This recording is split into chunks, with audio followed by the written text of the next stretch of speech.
HOA declared my floating house illegal and gave me 10 days to destroy it. I didn't move out here to start a fight. If anything, I came to get as far away from other people's fights as possible. 4 years back, I was living downtown. City life, corporate grind, work, meetings, traffic, stress, rinse and repeat. I'm an architect by trade. I design small footprint homes, pavilions, public spaces, the kind of stuff that makes people actually want to be outside again. But designing is one thing. Living it is another. When my wife and I had our son, the apartment started to feel like a shoebox. Every weekend we'd drive out of town just to find some air, some water, some sky. After a while, I started thinking, why not just move out here for good?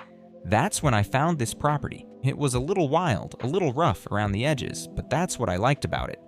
2 acres of wooded land sloping down to a broad stretch of lakefront. Not HOA controlled, not part of some master-planned community. This land had been parceled out long before the modern HOA had been formed around the lake in the late 70s. And here was the kicker, full riparian rights, not a lease, not a license.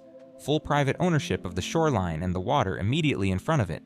Documented right in the deed chain, going back to the original subdivision of the land. I didn't take that lightly. I pulled every document I could find, read every line, brought in a property lawyer just to be sure. The answer was always the same. This shoreline is yours. The water rights are yours. No HOA can override that. No future committee can vote that away. So we bought the place. I rebuilt the pier first. Old one was half sunk and barely hanging on. But the real project, the one that mattered to me, was the floating pavilion. I designed it myself. Low profile, natural materials, open sides to catch the breeze, removable shades for the sun. It floated on pontoons but tethered securely to the pier with reinforced cables and a sliding track system. Nothing flashy, nothing that stuck out from the lake. Just a quiet space where we could sit as a family, watch the water, fish, eat, read, actually live with the lake, not just beside it. Over 3 summers, it became our favorite place in the world. I can't even count how many mornings I sat out there with coffee while my son practiced casting off the side, or how many late dinners we had under lantern light, the water lapping underneath us. It wasn't just a structure, it was our space. The one thing I'd built, by hand, for my family, not for a client, not for a paycheck, for us. And until this year, nobody cared. Not a word, not a complaint. We got the occasional wave from boaters, the odd compliment from the neighbors across the cove, but no one ever said it was a problem. No one questioned the right to use our shoreline the way we did, which made what happened next feel like a punch to the gut. It started small, they always do. One afternoon, I came back from the city. Client meeting had run long, traffic was hell. All I wanted was to grab a beer, sit on the pavilion, and shake it off. Instead, I found a letter stuck between my door handle and the frame. No envelope, no postage, just printed on HOA letterhead and folded in half. That was my first red flag. The HOA isn't supposed to have jurisdiction here. I knew that. The lot's not part of their governing documents. The shoreline's private. Legally, they had no business posting anything on my door. But there it was. I unfolded the letter and skimmed it once, then twice, because I couldn't believe what I was reading. Notice of violation. Unauthorized water structure. Immediate compliance required. The language was classic HOA boilerplate, terms like non-conforming installation, negative impact on community aesthetic, public safety hazard. A couple of lines practically screamed lawyer bait. Failure to initiate removal of the structure within 10 days may result in daily fines and enforcement action as permitted by the Lakewood Shoreline Preservation Ordinance. I nearly laughed. Lakewood Shoreline Preservation Ordinance? That wasn't even a real statute. It sounded like something out of a marketing brochure. And the signature at the bottom? Dr. Celeste Harding. President, Lakewood HOA. That part wasn't funny. I'd met Celeste once, briefly, when she was campaigning for re-election last year. The woman had a presence, sharp, polished, the kind of person who spoke like she was always halfway through an important lecture. I remembered thinking at the time, she'd be a nightmare if she ever decided you were on the wrong side of something. Well, now I was. I called the HOA office that evening, mostly to give them a chance to explain themselves or walk it back. A young guy picked up, assistant manager, by the sound of it. I asked for clarification on the letter. His tone shifted the moment I said my name. Yes, Mr. Keller. Dr. Harding asked me to let you know, the letter stands as issued. The HOA Architectural Committee has determined that the structure in question violates community guidelines concerning shoreline installations. But this lot isn't governed by HOA guidelines, I said. You can't enforce rules on land you don't control. Silence. Then the kid replied, reading clearly from a script. The HOA reserves the right to preserve the visual harmony of the lakefront environment as defined in Article 7 of the Community Standards. That article doesn't apply here, I said. You know that. Another pause.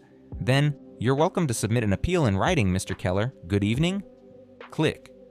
I sat there with the phone in my hand, staring at the letter on the table. That was the first time I felt it, real anger creeping in.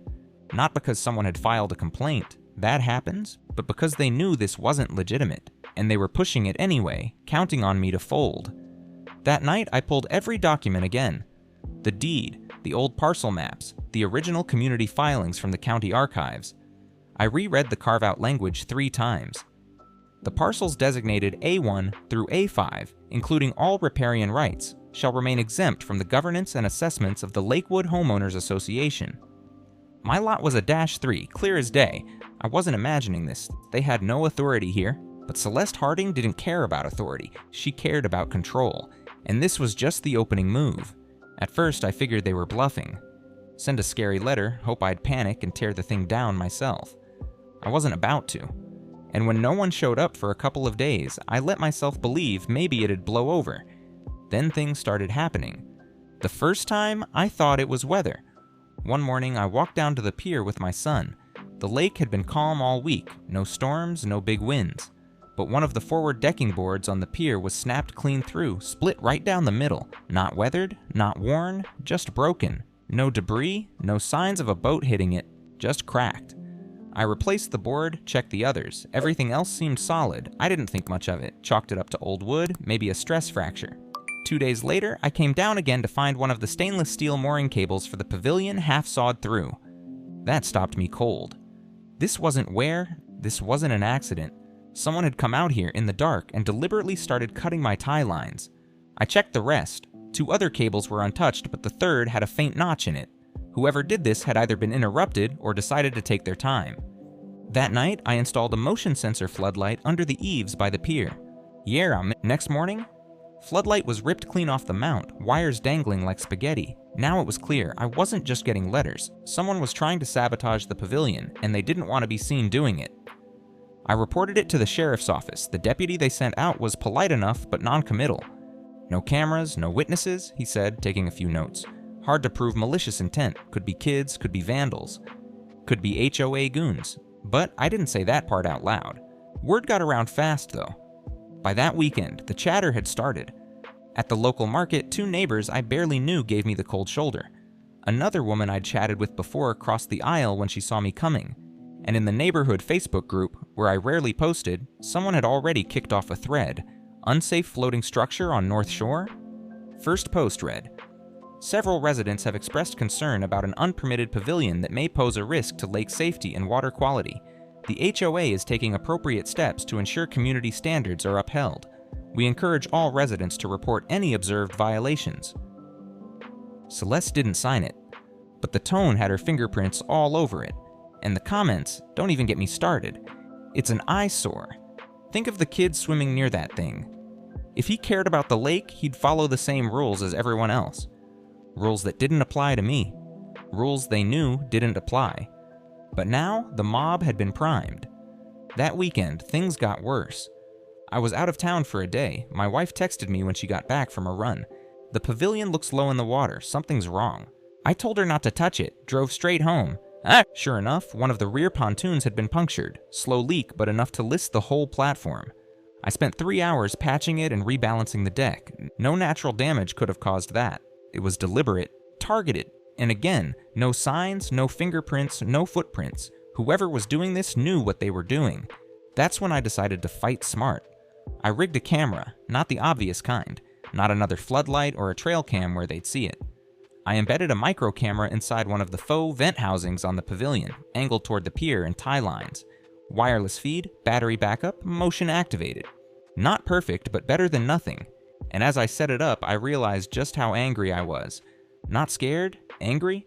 This was my home, my property, my family's space, and someone was violating it under cover of night, under the pretense of protecting community standards. But worse than the damage was the isolation. Neighbors I used to wave to? Now they looked the other way. Even a couple of people I considered friendly avoided conversation. One guy across the cove posted in the thread, "We don't need rogue installations on our lake. If Mr. Keller won't respect the rules, the HOA should enforce them." Rules that didn't even apply. And still, no one cared about the facts. By now, I knew exactly what was happening. Celeste wasn't going to back off. She wasn't going to argue it in public. She was going to keep escalating, pressure me through isolation, harassment, and quiet acts of sabotage until I caved. Until I tore down the one place that meant the most to my family. That wasn't going to happen. But if Celeste wanted a fight, she'd just picked the wrong man to start one with. First thing Monday morning, I drafted a letter. Not an email, a letter. Printed, signed, and hand-delivered to the HOA office. I kept it simple, no legal threats, no accusations, just facts. This property, including the shoreline and associated water rights, is explicitly exempt from HOA governance per recorded documents on file with the county. The floating pavilion is fully compliant with local ordinances and constructed within the rights granted by said property documents. Accordingly, I request that all notices of violation be withdrawn and that no further actions be taken regarding this structure. Asterisk 2 pages. Calm, professional. I even attached a copy of the parcel carve-out language, highlighted. Then I waited. 2 days passed, nothing. Then a reply arrived. Typed, unsigned, delivered by hand again, because heaven forbid they leave a paper trail through the mail. Mr. Keller, your recent correspondence is noted. The HOA maintains its position regarding the non-conforming nature of the structure and its impact on community standards. The association reserves all rights to pursue enforcement under applicable guidelines. That was it. No acknowledgement of the carve-out, no response to the documentation, just another brick wall. So I escalated, formally. I hired a property attorney I'd worked with on past projects, sharp, detail-oriented, and more than familiar with HOA overreach cases. She reviewed the documents, confirmed what I already knew. They don't have a leg to stand on, Mason, but they're counting on public pressure and harassment to wear you down. She sent a formal notice to the HOA, on firm letterhead this time, clear, legal, and direct. Cease and desist all actions pertaining to enforcement of HOA standards on Parcel A-3. Further acts of interference or damage will be pursued through appropriate legal channels. That was my olive branch. Final, polite, but firm. The response? A new letter arrived 2 days later, this time with a fresh twist. In light of continued non-compliance, daily fines of $250 will commence effective immediately. Further, we have received multiple community complaints regarding safety hazards and environmental impact caused by the pavilion. We urge you to reconsider your position in the interest of neighborhood harmony. Asterisk harmony. Right. And now they'd gone from implied threats to outright financial pressure on fines they had no legal authority to impose. Meanwhile, the campaign against me was ramping up. HOA volunteers, concerned residents, started patrolling the shoreline. I'd see them parked up the road in a golf cart, binoculars in hand, taking photos of the pier and pavilion. More posts went up online. One neighbor shared a blurry zoomed-in shot of the pavilion with a caption, "Dangerous floating platform tied to unstable dock. Potential hazard to boaters and swimmers. Action needed." No one came to me directly, no one asked for facts. And when I passed neighbors on my walks, the air felt colder every day. A few of them even spoke up at the next HOA meeting my lawyer attended in my place and recorded the session. If we let this stand, what's next? Private docks everywhere. Commercial operations. It sets a bad precedent. We need to protect the lake. Protect it from what? A family pavilion on private property? But here's where the cracks started to show. Not everyone bought it. One older neighbor I'd barely spoken to, Rick, a retired carpenter, pulled me aside at the post office. "Listen, Mason," he said quietly. "I've lived here 20 years. That lake's always been mixed use. Private parcels, public areas, you got the papers to back your spot. A lot of us don't like where this is going. Celeste, she's got her own agenda." Asterisk. It was the first real support I'd heard in weeks. A few days later, another quiet ally emerged. Emma, mom of 2 little kids who loved to fish off the pier. She caught me as I was loading groceries. "For what it's worth, we think the pavilion's beautiful. My boys love it. This whole thing feels wrong." I thanked her, but kept it low-key. The last thing I wanted was her getting targeted next. Still, the tide was starting to turn. Small shifts, quiet voices, but Celeste wasn't backing down. If anything, she was about to hit harder. and thanks to that hidden camera I'd installed, I was finally about to catch her in the act. I wasn't sleeping much by this point. Every creak outside had me up at the window. Every late car down the road made my gut clench. We'd gone from a dumb letter to real damage, and while my lawyer had the legal side covered, I needed facts, ammo. The camera I'd hidden on the pavilion had been running for a week, motion-triggered, high-res, with a dedicated backup battery. Most days, nothing. A couple of curious ducks, one nosy raccoon. Then, one windy Thursday night, pay dirt. I was reviewing the feed out of habit when I caught movement, late, close to midnight. A figure came down the pier, hood up, flashlight taped over to dim the beam. I leaned in, my stomach turned cold. It was Derek Evans, vice president of the HOA, Celeste's right hand. The man I'd seen sitting stone-faced at every meeting, the one who never made eye contact when I passed him at the store. There he was, clear as day, and he wasn't sightseeing. First, he checked the mooring lines, gave each a little tug. Then he pulled out a small hacksaw and went to work on one of the lower guide cables, quick, practice strokes. Halfway through, he stopped, glanced around, then cut a second line, almost to the breaking point. The camera caught every second of it. I watched, fists clenched as he finished, pocketed the saw, and slipped back up the pier like a damn shadow. That was it. Proof. Real, undeniable proof of sabotage. I copied the footage twice, one to an encrypted drive, one to a cloud backup. Then I called my lawyer first thing the next morning. She was blunt. We're filing an injunction and pressing charges. This crosses the line into criminal territory. But that wasn't the only twist. While she prepared the paperwork, I kept digging. Deep. I'd already been through the parcel documents a dozen times, but something was bothering me. Why was Celeste pushing this so hard, knowing the carve-out existed? That's when I found it, buried in the county's public grant applications database. A recent submission from the Lakewood HOA, Proposal for Federal Recreational Development Grant, Lakefront Public Access Project. I opened the PDF and scrolled. There it was, in black and white.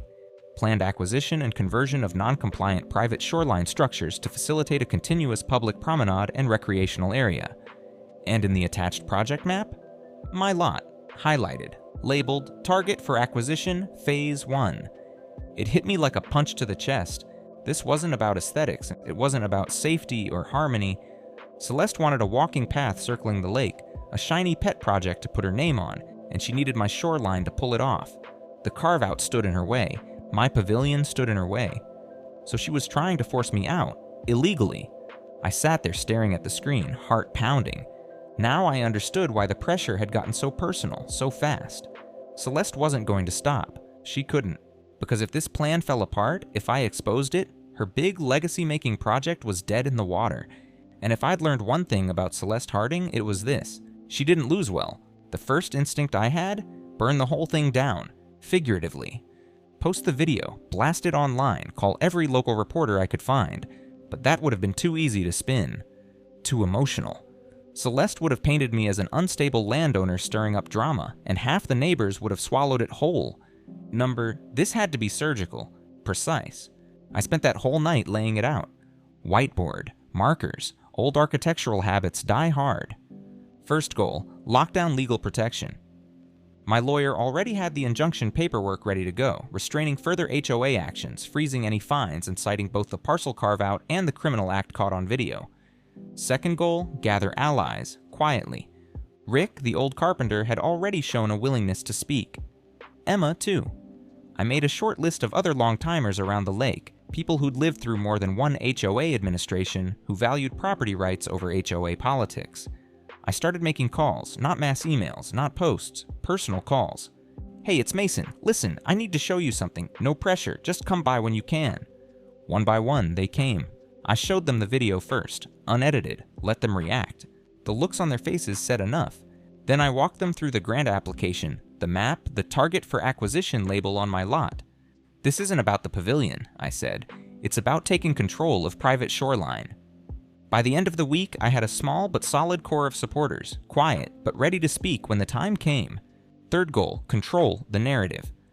I knew Celeste was prepping for the next HOA meeting, already laying the groundwork to paint me as the unreasonable party, so I started drafting my own statement, calm, factual, backed by hard evidence. No personal attacks, no grandstanding, just parcel, carve out, certified copy. grant application, public record, video of sabotage, timestamped, verified, and finally, a copy of the original HOA formation document showing explicitly that Parcel A-3 was never subject to their governance. My lawyer helped tighten the legal language. Rick and Emma helped spread the word quietly among the neutral neighbors. Come to the meeting, hear both sides. By the end of that week, I was ready. The injunction filing was queued up, would drop the morning after the meeting. And that camera footage? It wasn't just on my drive anymore. It was in 3 separate hands. If anything mysterious happened to my equipment or me, it would go public in a heartbeat. For the first time in weeks, I felt calm, focused. They'd tried to wear me down, to isolate me, to scare me into tearing down the one place that meant the most to my family. But instead, they'd forced me to fight smarter. And now, finally, I had everything I needed to hit back. Hard. I didn't sleep much the night before the meeting, but it wasn't nerves. It was focus. I ran through my notes again, double-checked the printouts, watched the video one last time, not because I needed to, but because it reminded me why I was doing this. By morning, the injunction paperwork had been filed, officially. That part was done. Now came the part that mattered more than lawyers, the neighbors, the room, the court of public opinion. The HOA meeting was held at the clubhouse, neutral ground technically, though everyone knew it was Celeste's turf. When I walked in, the air shifted. Half the people avoided eye contact, a few glared, but more than a few nodded, small, cautious gestures. The work Rick and Emma had done was paying off. I took a seat near the back, watched as the room filled. More than usual, word had spread. Celeste opened the meeting with her usual poise, voice smooth, eyes sharp. Before we begin, I'd like to address a matter that has unfortunately become a source of division in our community. Right out of the gate, no preamble. As many of you know, an unpermitted floating structure has been installed on the North Shoreline, posing safety concerns and impacting the visual harmony of our lake. Despite multiple requests for compliance, the property owner has refused to cooperate. Asterisk, and I could feel eyes turning toward me. Let them look. Celeste went on. We must protect the integrity of our shared spaces. Accordingly, the HOA is pursuing all available enforcement options. Polite applause followed. Then she opened the floor for community comments. That was my cue. I stood. Mason Keller, Parcel A-3, I'd like to speak.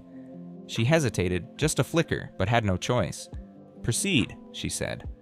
I walked to the front, set my stack of documents on the podium, plugged a USB into the projector. My lawyer had cleared that move. Before I begin, let me be clear, this is not about a structure, it's about rights, and about the truth. I clicked to the first slide, Certified Parcel Map, highlighted carve-out from HOA governance. This document, recorded with the county, shows that my property, including the shoreline and associated water rights, is exempt from HOA oversight. This isn't an opinion, it's a matter of public record.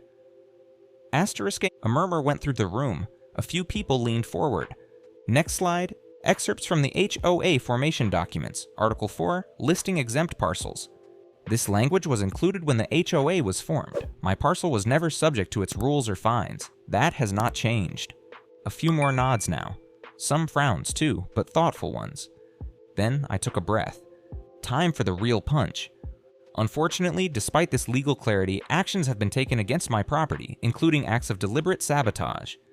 I clicked to the video, muted, just the footage, clear, time-stamped. The room went dead silent as Derek appeared on screen, hood up, saw in hand. Cutting my mooring lines. Someone gasped. When the video ended, I let the silence hang. Then I spoke. This is criminal behavior, and it has been reported accordingly. A ripple of voices now, whispers, side comments, people looking at each other. Finally, the last slide.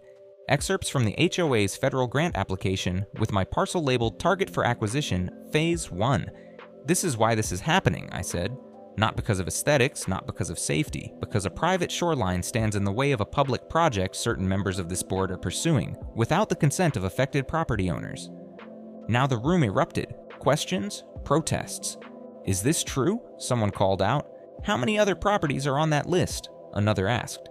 I stepped back. I'm not here to argue, I said, just to present the facts. The legal process is underway, but the community deserves the truth.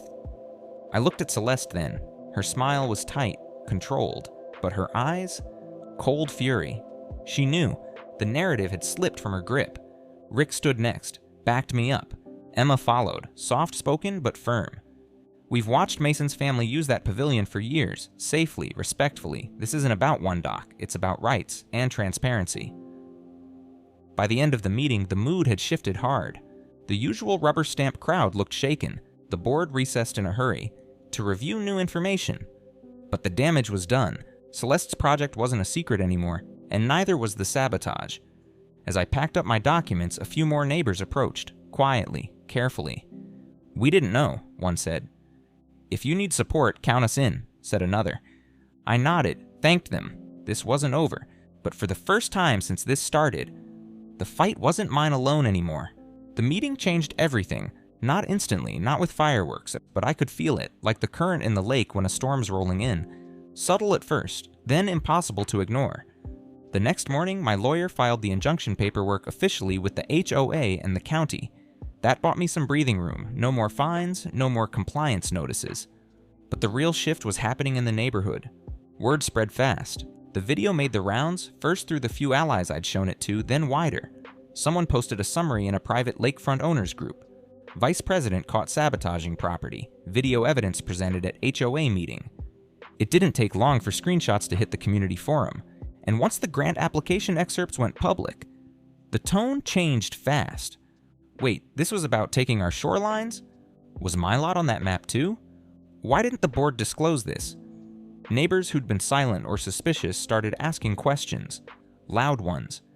By the end of the week, Celeste sent out a carefully worded email to all residents. "We regret any confusion regarding recent community initiatives. The board remains committed to transparency and the protection of shared values. Allegations of misconduct are being reviewed internally." Asterisk internally. Right. Good luck with that. Meanwhile, I kept the pressure up, quietly.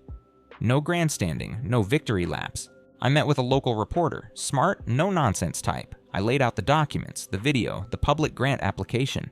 "You realize this is going to blow up," she said. "That's not my goal," I told her. "I just want the truth out there, and I want my family left alone." The article hit the local paper the following week. Private shorelines targeted an HOA expansion plan. Evidence of property sabotage raises questions about leadership. That headline landed like a brick. By the next HOA meeting, the room was packed. Standing room only. Faces I'd never seen at a board meeting before, angry, curious, determined. Rick stood and read a statement demanding a full independent review of HOA leadership actions. Emma called for Celeste's resignation. More voices followed. Neighbors who'd been neutral, now furious that they'd been kept in the dark.